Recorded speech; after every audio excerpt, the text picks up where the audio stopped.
Begin by saying something about liberalism, which is a very complicated concept. I think it's correct, surely, that liberalism grew up in the intellectual environment of empiricism and the rejection of authority and trust in the evidence of the senses and so on. However, liberalism has undergone a very complex evolution as a social philosophy over the years. If we go back to the classics, or at least what I regard as the classics, say, for example, Humboldt's Limits of State Action, which inspired Mill and is a true liberal classic, if you like. The world that Humboldt was considering, which was partially an imaginary world, but the world for which he was developing this political philosophy was a post-feudal but pre-capitalist world. That it was a world in which there is no great divergence among individuals in the kind of power that they have and what they command, let's say. But there was a tremendous disparity between individuals on the one hand and the state on the other. Consequently, it was the task of a liberalism that was concerned with human rights and equality of individuals and so on. It was the task of that liberalism to dissolve the enormous power of the state, which was such an authoritarian threat to individual liberties. And from that you develop a classical liberal theory in, say, Humboldt's or Mill's sense. Well, of course, that is pre-capitalist. He couldn't conceive of an era in which a corporation would be regarded as an individual, let's say, or in which enormous disparities in control over resources and production would distinguish between individuals in a massive fashion. Now, in that kind of a society, to take the Humboldtian view is a very superficial liberalism, because while opposition to state power in an era of such divergence conforms to Humboldt's conclusions, it doesn't do so for his reasons. That is, his reasons lead to very different conclusions in that case. Namely, I think his reasons lead to the conclusion that we must dissolve the authoritarian control over production and resources, which leads to such divergences among individuals. In fact, I think one might draw a direct line between classical liberalism and a kind of libertarian socialism, which I think can be regarded as a kind of an adapting of the basic reasoning of classical liberalism to a very different social era. Now, if we come to the modern period, here liberalism has taken on a very strange sense if you think of its history. Now liberalism is essentially the theory of state capitalism, of state intervention in a capitalist economy. Well, that has very little relation to classical liberalism. In fact, classical liberalism is what's now called conservatism, I suppose. But this new view, I think, really is, in my view at least, a highly authoritarian position. That is, it's one which accepts a number of centers of authority and control. The state on the one hand, agglomerations of private power on the other hand, all interacting with individuals as malleable cogs in this highly constrained machine, which may be called democratic, but given the actual distribution of power is very far from being meaningfully democratic and cannot be so. So my own feeling has always been that to achieve the classical liberal ideals for the reasons that led to them being put forth in a society so different, we must be led in a very different direction. It's superficial and erroneous to accept the conclusions which were reached for a different society and not to consider the reasoning that led to those conclusions. The reasoning, I think, is very substantial. I'm a classical liberal in this sense, but I think it leads me to be a kind of an anarchist. Let me begin by referring to something that I've already discussed. That is, if it is correct, as I believe it is, that a fundamental element of human nature is the need for creative work, for creative inquiry, for free creation without the arbitrary limiting effects of coercive institutions, then, of course, it will follow that a decent society should maximize the possibilities for this fundamental human characteristic to be realized. That means trying to overcome the elements of repression and oppression and destruction and coercion that exist in any existing society, ours, for example, as a historical residue. Now, a federated, decentralized system of free associations incorporating economic as well as social institutions would be what I refer to as anarcho-syndicalism, and it seems to me that it is the appropriate form of social organization for an advanced technological society in which human beings do not have to be forced into the position of tools, of cogs in a machine, in which the creative urge that I think is intrinsic to human nature will in fact be able to realize itself in whatever way it will. I don't know all the ways in which it will. Power and oppression and terror and destruction in our own society.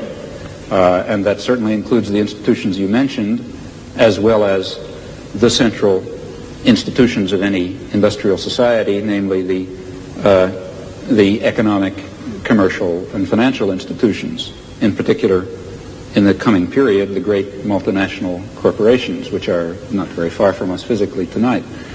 Those are the basic institutions of oppression and coercion and autocratic rule that appear to be neutral. After all, they say, well, we're subject to the democracy of the marketplace.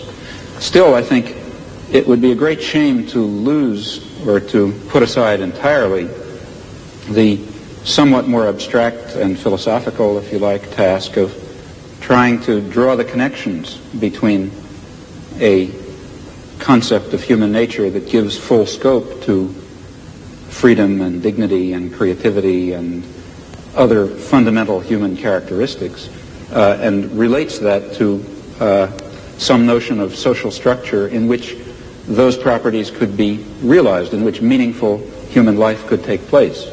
And in fact, if we are thinking of social transformation or social revolution, though it would be absurd, of course, to try to draw out in detail the point that we're hoping to reach, still we should know something about where we think we're going. It's a sort of an absolute basis. If you press me too hard, I'll be in trouble because I can't sketch it out. But some sort of an absolute basis ultimately residing in fundamental human qualities in terms of which a real notion of justice is grounded.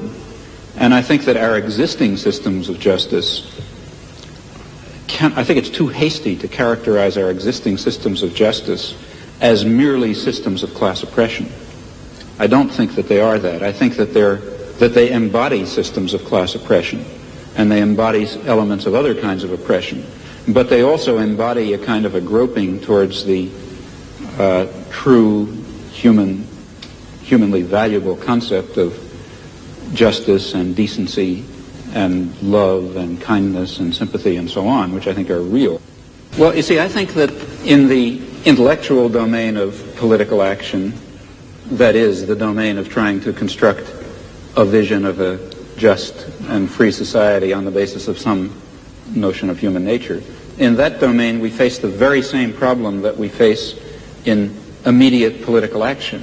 For example, to be quite concrete, a lot of my own activity really has to do with the Vietnam War, and a good deal of my own energy goes into civil disobedience. Well, civil disobedience in the United States is an action undertaken in the face of of considerable uncertainties about its effects. For example, it threatens the social order in ways which, let's say, one might argue, bring on fascism. That would be very bad for America, for Vietnam, for Holland, and for everyone else. So there's a danger, that is one danger in undertaking this concrete act. On the other hand, there's a great danger in not undertaking it. Namely, if you don't undertake it, the society of Indochina will be torn to shreds by American power. And in the face of those uncertainties, one has to choose a course of action. Well, similarly, in the intellectual domain, one is faced with the uncertainties that you correctly pose. Our concept of human nature is certainly limited, partial, socially conditioned, constrained by our own character defects and the defects and the limitations of the intellectual culture in which we exist. Yet at the same time, it's of critical importance that we have some direction, that we know what impossible goals we're trying to achieve if we hope to achieve some of the possible goals. And that means that we have to be bold enough to speculate and create social theories on the basis of partial knowledge while remaining very open to the strong possibility, in fact overwhelming probability, that at least in some respects we're very far off the mark.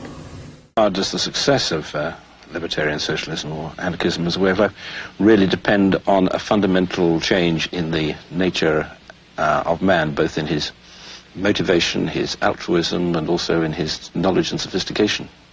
I think it not only depends on it, but in fact, the whole purpose of libertarian socialism is that it will contribute to it. It will contribute to a spiritual transformation. Precisely that kind of great transformation in the way humans conceive of themselves and their ability to act, to decide, to create, to produce, to inquire. Precisely that spiritual transformation that social thinkers from the left Marxist tradition, from Luxemburg, say, on over through anarcho-syndicalists have always emphasized. So on the one hand, it requires that spiritual transformation. On the other hand, its purpose is to create institutions which will contribute to that transformation. Well, I have my own ideas as to what a future society should look like. I've written about them. I mean, I think that we should, at the most general level, we should be seeking out forms of authority and domination and challenging their legitimacy. Now, sometimes they are legitimate. That is, let's say, they're needed for survival.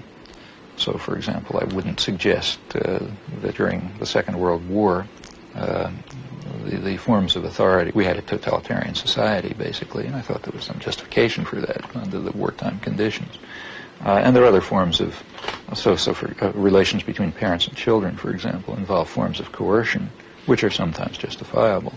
But any form of coercion and control requires justification, and most of them are completely unjustifiable. Now, at various stages of human civilization, it's been possible to challenge some of them, but not others. Others are too deep-seated, or you don't see them, or whatever. And so at any particular point, you try to detect those forms of authority and domination which are subject to change and which do not have any legitimacy, in fact, which often strike at fundamental human rights and your understanding of fundamental human nature and rights. Well, what are the major things, say, today? There are some that are being addressed in a way. The feminist movement is addressing some. The civil rights movement is addressing others. The one major one that's not being seriously addressed is the one that's really at the core of the system of domination, and that's private control over resources. And that means an attack on the fundamental structure of state capitalism. Now, I think that's in order. That's not something far off in the future. You ask the chairman of the board, and he'll always tell you that he spends his every waking hour laboring so that people will get the best possible products at the cheapest possible price and work in the best possible conditions and so on and so forth. Now, it's an institutional fact, independently of who the chairman of the board is, that he'd better be trying to maximize profit and market share. And if he doesn't do that, he's not going to be chairman of the board anymore. If he were ever to succumb to the delusions that he expresses, he'd be out. Now, he can hold those delusions as long as he performs his institutional role. And the same is true across the board. So, for example, you can be, take, say, Walter Lippmann's specialized class, the experts. Some of them are candid enough to tell you the truth, like Henry Kissinger, who defined an expert as a person who is capable of articulating the consensus of people with power. That's what made him an expert. And that's true. If you want to be an expert, part of the specialized class, you have to be able to serve the interests of objective power. That's an institutional role that has to be played. And if you do that, you can be in it. If you want to be a journalist, let's say, you have to accord to the needs of the institutions. And the institutions have very definite needs. The point is that no one would even make it to a high decision-making position in the media, whether as columnist or managing editor or whatever, unless they had already internalized the required values. Internalized. They believe them. There's a number of things you have to believe to make it to top managerial positions. You have to believe that the United States is unique in history in that it acts from benevolent motives. Now, benevolent motives are not properties of states, whether it's the United States or any other one. They don't have, it's just it's meaningless to talk about. You're saying that the United States can act for... I mean, it acts because of the interests of groups that have power within it, like any other society. But anyone who believes this truism is already excluded. You have to believe that whatever the United States does is defensive. If we bomb South Vietnam, we're defending South Vietnam. If the Russians invade Afghanistan, that's not defense. Now, of course, I suppose if you go to the Politburo, they'll tell you they're defending Afghanistan. They're defending it against terrorists supported from the outside. And of course, we know that they'll in fact even tell you they were invited in. And there's a kind of an element of truth to all of that, but we naturally dismiss it as nonsense. On the other hand, when we create a government in South Vietnam to invite us in, and we attack the population of South Vietnam, and we bomb people to drive them into concentration camps to separate them from the guerrillas who we concede they're supporting and so on, we're defending South Vietnam. And anyone who doesn't agree with this is not part of the system. You're equating the Soviet Union and the United States, and the Gene Kirkpatricks and others would say, of course, that's the fundamental fallacy of Dr. Chomsky's approach, is that he is saying there is a moral equivalence. I don't say anything of the kind.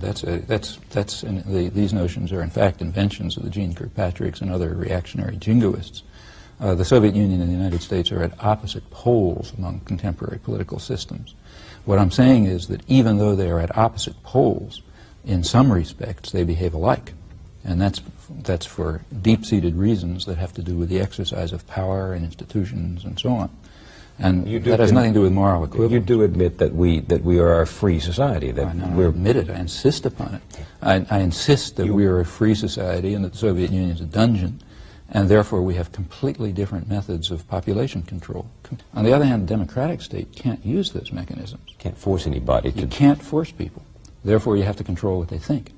Since power is still concentrated, but in different hands in our society, largely in private ownership, and you can't control people by force, you'd better care what they think. So that's which why means you have to have other forms, and in fact more sophisticated forms of indoctrination. I did an interview once with Edward Bernays, who was considered the pioneering figure in American business public relations, and he talked through there about the engineering of consent. Yeah, that's his phrase. Yeah. And he thought it's a wonderful thing. In fact, he described it as the essence of democracy. Yeah, he said that the consent of the government presupposes that efforts at persuasion, at trying to persuade people to see things your way. Notice the picture. The picture is certain people are in a position to persuade, and the essence of democracy is that they have the freedom to persuade. Now, who has the freedom to persuade? Well, who runs the public relations industry? It's not the special interests. They're the targets of the public relations industry. Public relations industry is a major industry, closely linked to other corporations. And those are the people who have the power to persuade. That's the essence of democracy.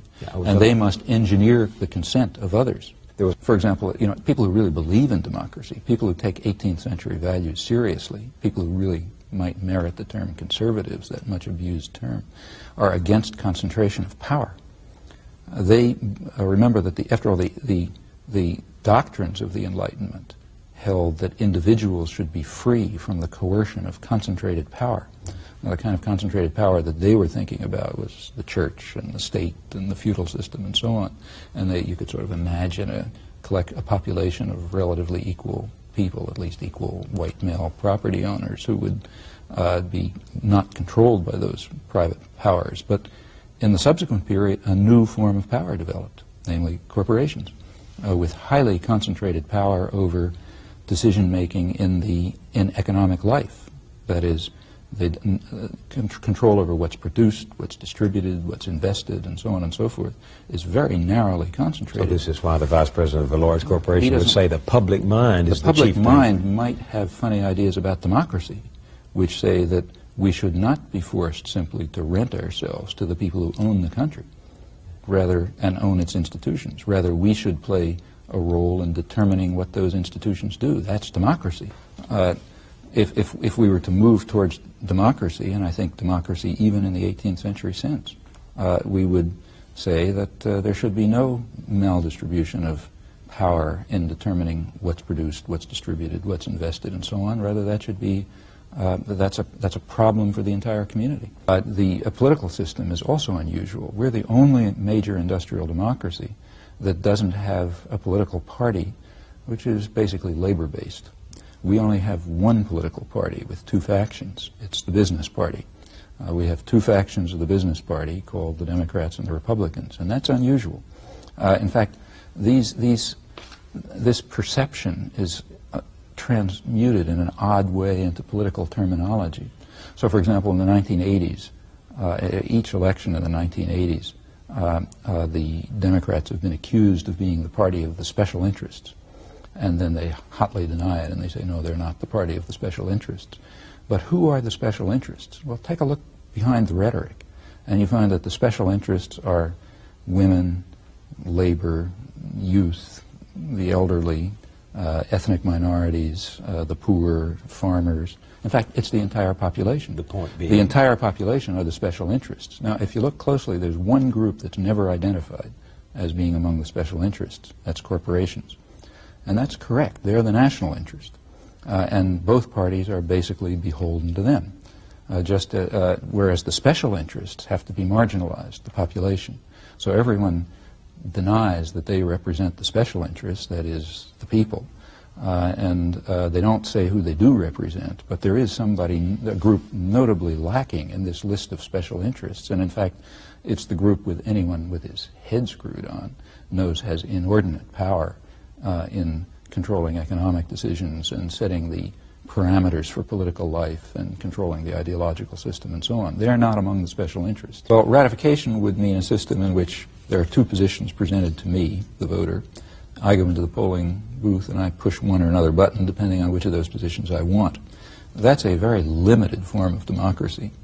A really meaningful democracy would mean that I play a role in forming those decisions, in creating those positions, that those positions reflect my active, creative participation at it, not just me, but of course everyone. That would be real democracy. That's not We're happening. very far from that. Yeah. But we're even departing from the point where there is ratification. When you have stage-managed elections with the public relations industry determining what words come out of people's mouth, you in fact are going beyond to the point where we are even the element of ratification is disappearing because you don't expect the candidates to stand for anything. Candidates decide what to say on the basis of tests that determine what the effect will be across the population. Somehow people don't see how profoundly contemptuous that is of democracy. Contemptuous? Yeah. Suppose I'm running for office, and I don't tell people what I think or what I'm going to do. I tell them what the pollsters have told me is going to get me elected. That's expressing utter contempt for the electorate. That's saying, okay, you people are going to have the chance to push your buttons, but once you're done, I'll do exactly what I intend, which is not what I'm telling you. In a capitalist democracy, you have the problem, and it is always perceived as a problem, that the general population has a method of participating in decision-making. They can participate in politics. The state is not capable of stopping them. You can't shut them up, you can't put them in jail, you can't keep them away from the polls, and so on. And it's striking that that has always been perceived as a problem to be overcome.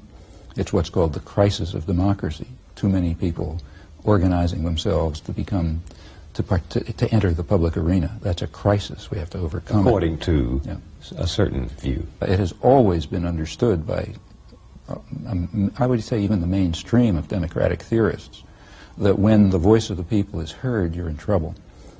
Because they're always going to make the wrong decisions. The stupid and ignorant masses, as they're called, are going to make the wrong decisions.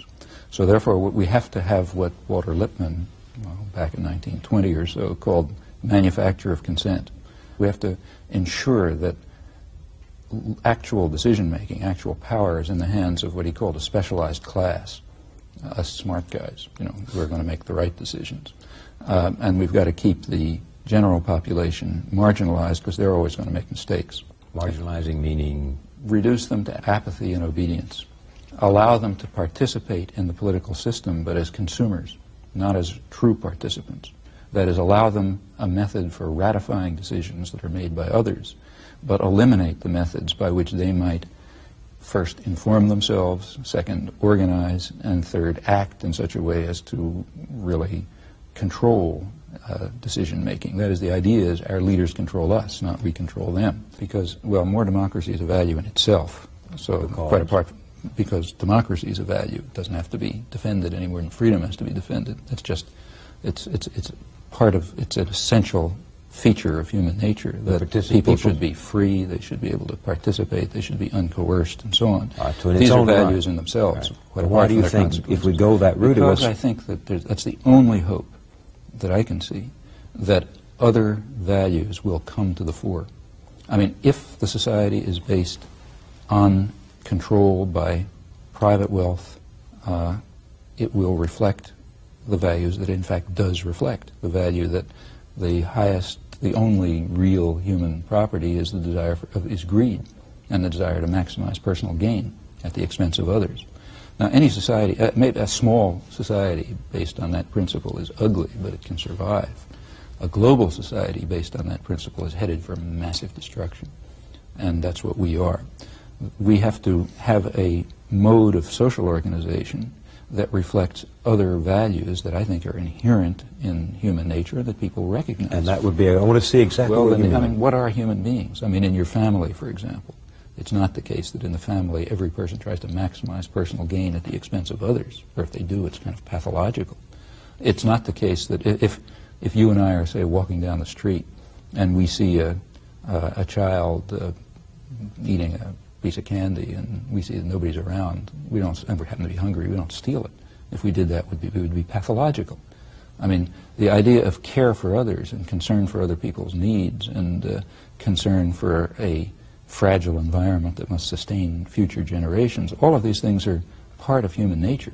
These are elements of human nature that are suppressed in a social and cultural system which is designed to maximize personal gain.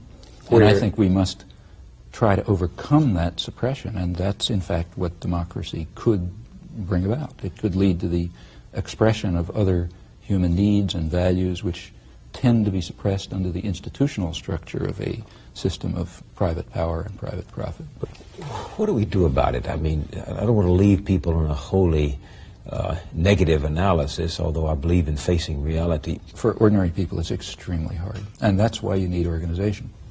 If a real democracy is going to thrive, if the real values that are deeply embedded in human nature are going to be able to flourish, and I think that's necessary to save us, if nothing else, it's an absolute necessity that groups form in which people can join together, can share their concerns, can articulate their ideas, can gain a response, can discover what they think, can discover what they believe, what their values are. This can't be imposed on you from above. You have to discover it by experiment, by effort, by trial, by application, and so on. And this has to be done with others.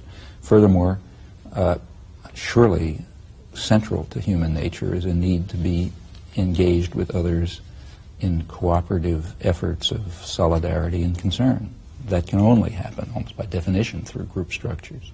And unless such political organization, political and others, civic organizations, all sorts, trade associations. Yeah, I mean, there are all kinds of ways in which people can associate with one another. And I think what I would like to see is a move towards a society which is really based on proliferating voluntary organization, with eliminating as much as possible structures of hierarchy and domination and the basis for them in ownership and control, and becoming the means by which we govern ourselves, by which we control our lives at every level. Do you believe that by nature human beings yearn for freedom, or do we settle in the interest of safety and security and conformity? Do we settle for order? These are really matters of faith rather than knowledge. On the one hand, you have the Grand Inquisitor who tells you that what humans crave is submission, and therefore Christ is a criminal, and we have to vanquish freedom. That's one view. You have the other view of, say, Rousseau in some of his moments, that people are born to be free, and that their basic instinct is the desire to free themselves from coercion, authority, and oppression. It's the answer to which you believe is more or less where you stake your hopes. I'd like to believe that people are born to be free, but if you ask for proof, I couldn't give it to you. A person works on order. Let's say a craftsman produces something on orders or under coercion. We may admire what he does, but we despise what he is because he's a machine, and we want people to be human. And you find exactly the same thing in Adam Smith, incidentally. One of the reasons Adam Smith was very critical of division of labor. I mean, he has an ode to division of labor at the beginning of Wealth of Nations, but if you go on, he criticizes it at the end. And he criticizes it because he says if we let division of labor continue, we will reduce people to creatures as stupid and as ignorant as it's possible for a creature to be. because they'll simply be carrying out mechanical operations under command in a very limited domain. And what you are, your intelligence, your understanding, your human characteristics come from your capacity, from the options available to you to carry out independent, productive, creative activities, work included, maybe in free association with others because we're social beings, but not under external coercion. And he said any civilized society is going to have to prevent this from happening. In the 18th century, in the Enlightenment and the period of early modern libertarian revolutions, people like, for example, Wilhelm von Humboldt and Rousseau thought about exactly these questions. They both understood in some sense. It was hard to formulate it clearly and coherently at the time, but they both grasped the idea that languages are basically infinite, that they're expressions of human creativity. In fact, that's a leading Cartesian idea, which came to them right through the rationalist and romantic traditions. And they were also both deeply interested in human liberation.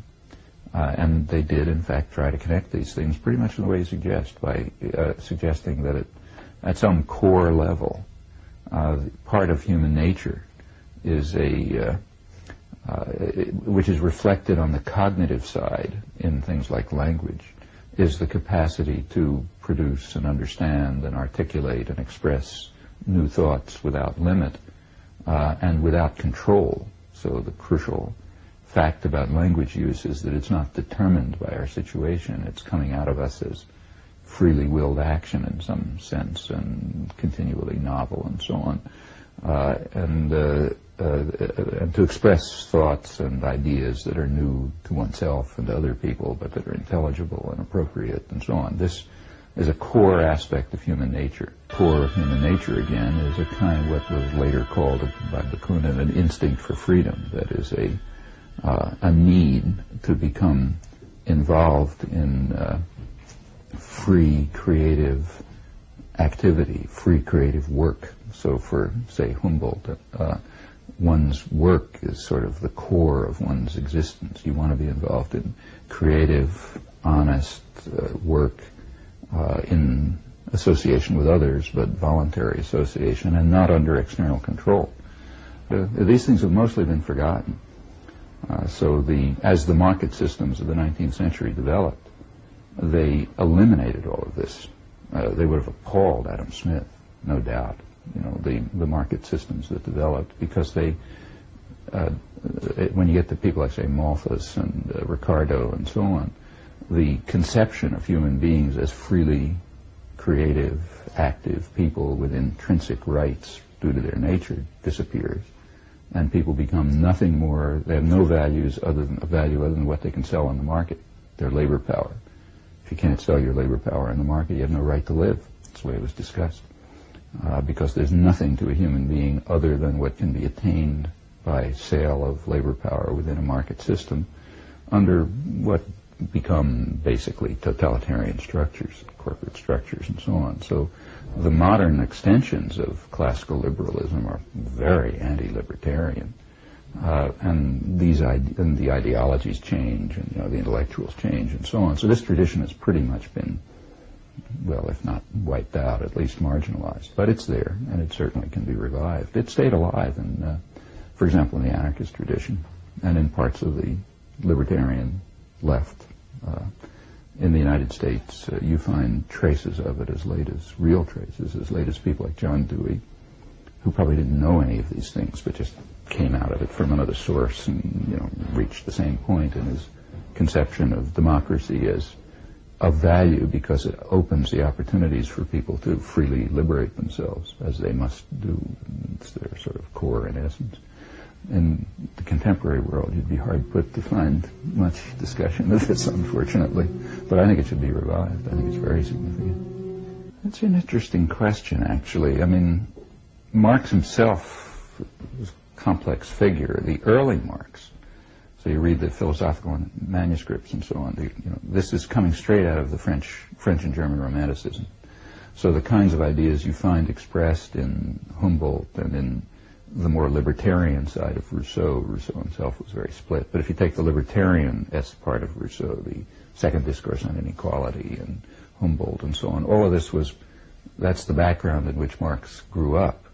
And if you read the philosophical and manuscripts of the early period, they're immersed in this. So his theory of alienation comes out of this.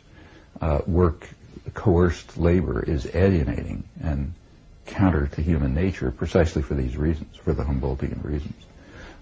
When you get to the later Marx, it's sort of like a scholarly debate about whether he changed his mind or just started talking about other things. But anyway, you don't find it any longer. And by that time, Marxism does become, exactly as you say, very detrimental to this. So you get this idea, which you do find in Marx, but he couldn't have believed it, that human nature is just a historical product. And people are just malleable. They're made what their culture turns them into.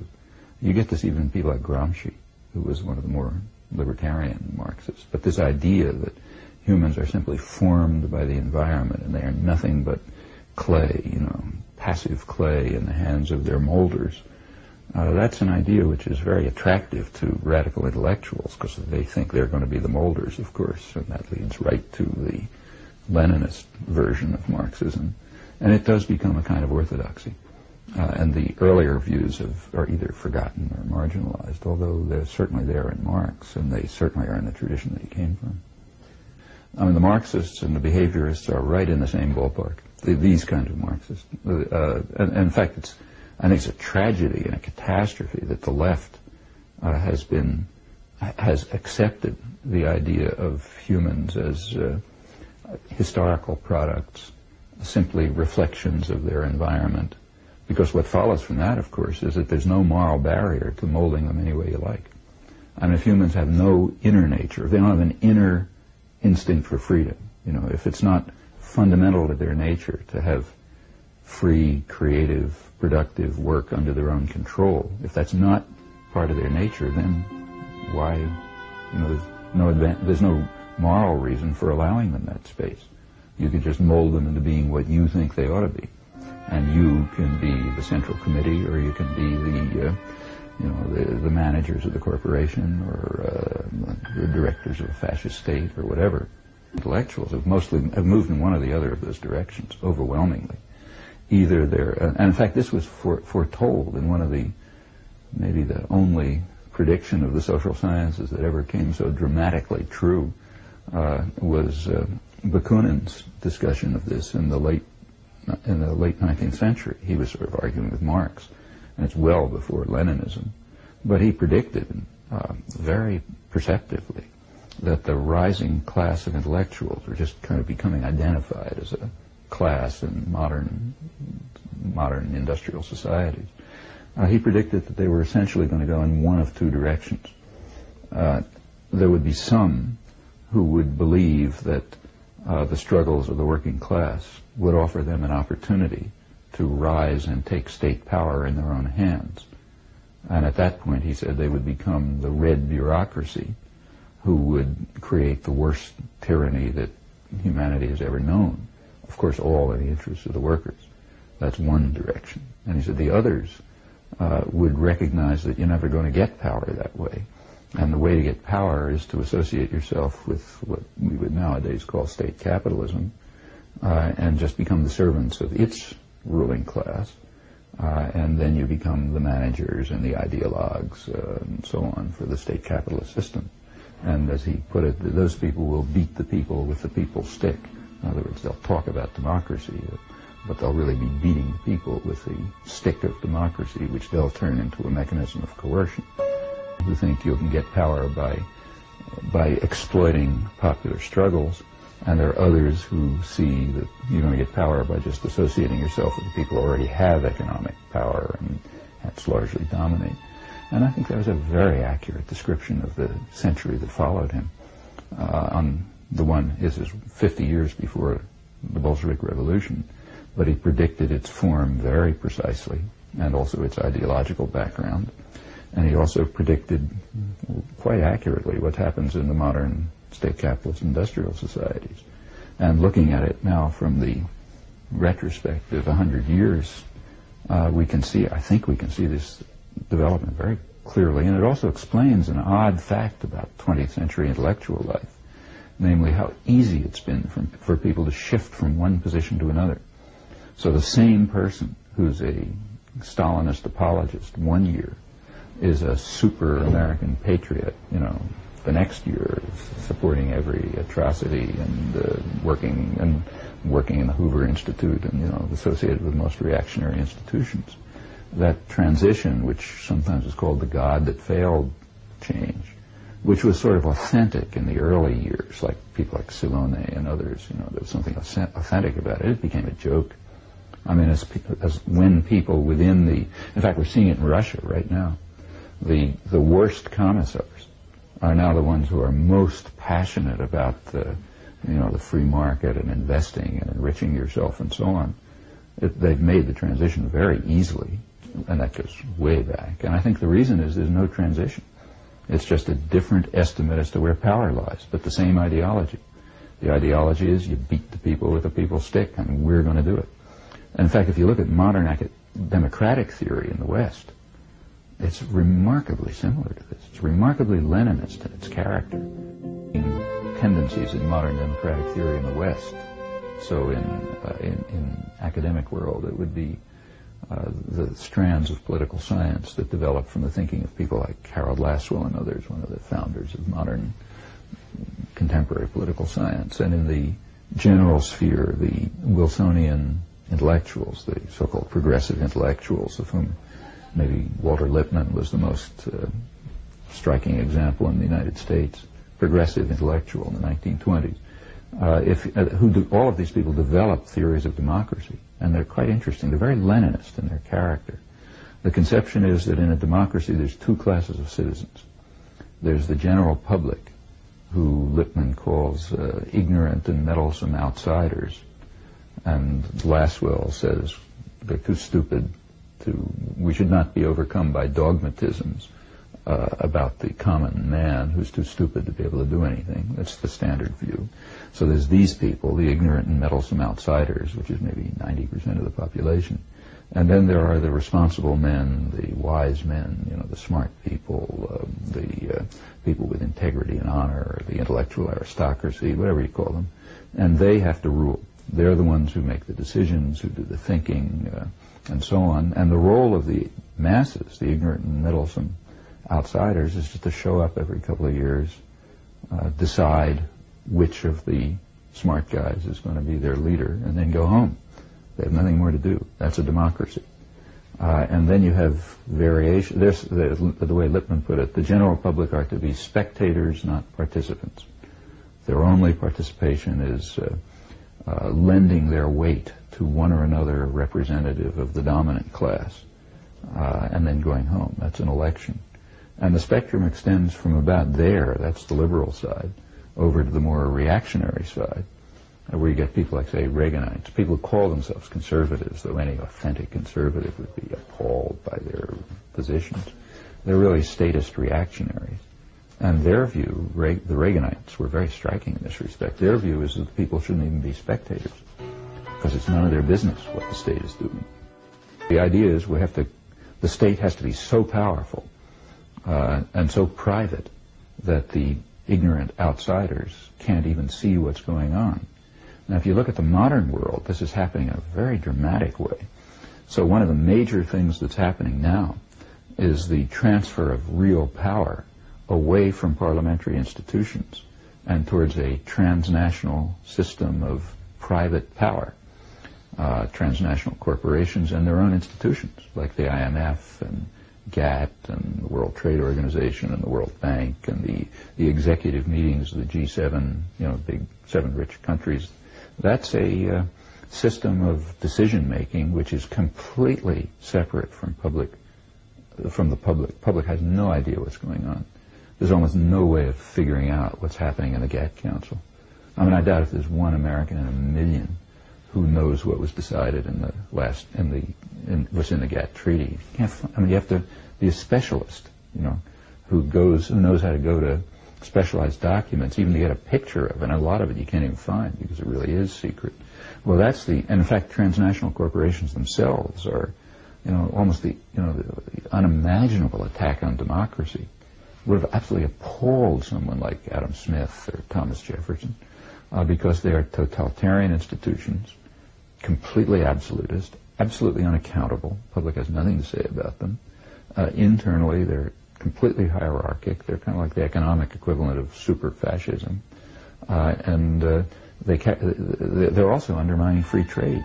It's called trade, but it's a joke.